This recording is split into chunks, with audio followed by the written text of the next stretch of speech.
Hi, it's Erin Dunn. I'm here to share with you my 5 cultural artifacts. When I first began thinking about what my artifacts would be, I could only think of one. I had to ask my partner Ross what he thought identified me and my culture. He rattled off 5 or 6 items without even hesitating, and it made me wonder if this was an example of my own invisible white culture. I was invisible to myself. Nothing seemed unusually appropriate to express my culture because, to me, I am the norm. My first cultural artifact is this red goose shoes goose. A great deal of my cultural foundation comes from being in a retail family that owned a department store in a small Oregon town of about 5,000 people.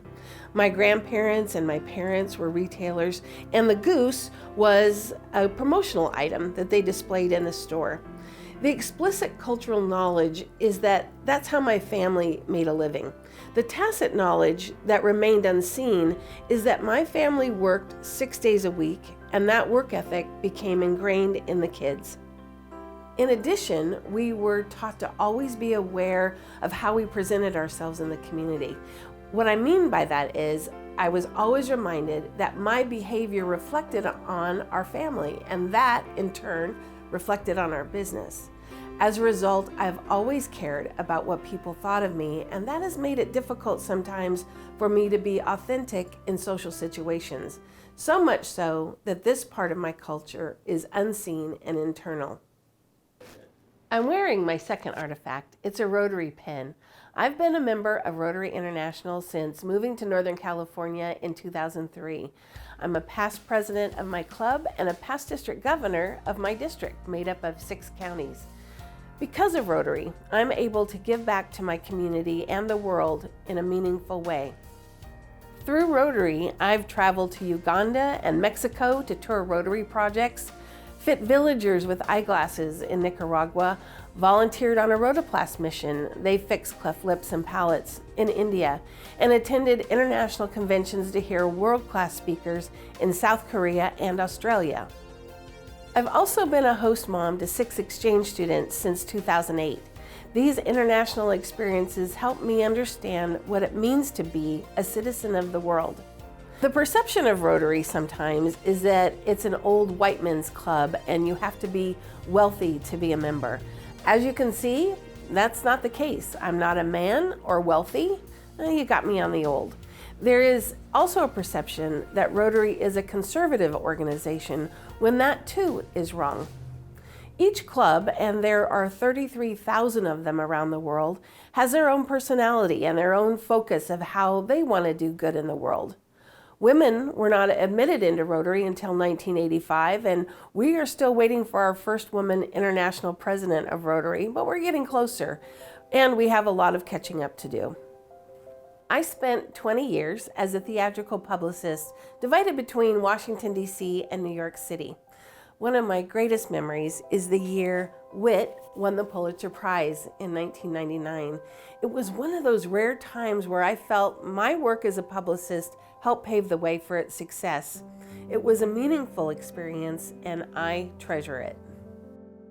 Some people see the theater as a frivolous venture that we could probably do without. Some people think it's an elitist art form.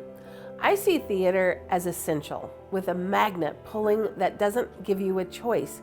You have to see it. When I moved back to the West Coast in the fall of 2002, Chicago was opening in the movie theaters, and they were doing a lot of interviews with the director, who I had worked with on several occasions in New York. I kept saying I worked with him every time I saw or heard a story about it. Being a Broadway press agent had been my identity for so long, I felt a little lost without it. I wasn't trying to be annoying, it just kept coming out. I needed people to know that I had been important at one time. Moving back to the West Coast felt a lot like my freshman year of college, when I had gone from being a big fish in a small pond to being a small fish in a big pond, which leads me to Go Ducks! I earned my undergraduate degree from the University of Oregon in 1981, and this is my 4th artifact. I'm a die-hard Oregon Ducks sports fan and was president of the Alumni Club in Washington, D.C. I have an instant, albeit mild, negative reaction to people when they say they went to Oregon State. I thought Oregon was the university to go to. I didn't even consider going anywhere else. When I moved to Washington, D.C. at the age of 24, there could be, at times, a turn up of the nose at this Pac-10 school. Well, it was Pac-10 at the time. There were so many colleges and universities on the East Coast that I had not even heard of, elite and expensive schools that were held in higher esteem. This was the case of everything is relative. On the West Coast, Oregon was a good school. On the East Coast, it barely registered. My first few years, I felt a little diminished when people talked about their private or Ivy League schools. When I found my tribe of other Oregon graduates and got involved with the Alumni Association, and as I matured, I was again proud to be a Duck. And finally, no, these aren't poker chips. They are Alcoholics Anonymous chips for each of the 14 years I've been sober. It's something I'm just now starting to share with people, other than those who are close to me and already know, because I feel there's a value in letting people see that AA people are regular people. There is an instant reaction when I reveal it, mostly positive, although it sometimes causes discomfort that I can see. As our overall culture becomes more aware of the disease of alcoholism, laughing at drunks, thinking drunks are funny, has diminished, a la comedian Foster Brooks. I'm not offended when people joke about AA or being drunk, as I did my own share of drinking and was right there with them. I think there is more of a stigma on people who are sober, be it from drugs or alcohol, than there is for active alcoholics.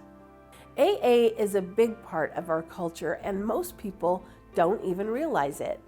One day at a time, principles before personalities, let go and let God, Bill W., and more are all AA sayings and slogans. And when you say 12-step, people know exactly what you mean. I got sober 1 year after I arrived in California. I was so afraid I was going to run into people I knew at meetings and they would know I had a drinking problem. As someone told me early on in my sobriety, the most popular meetings are 3 towns away, but everyone from your town is going to go there, so you're going to run into them anyway.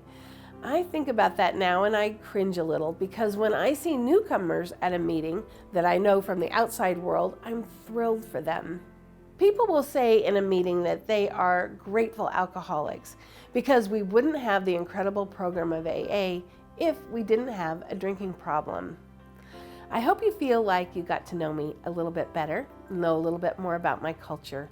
I look forward to seeing your presentation and learning more about you and your culture.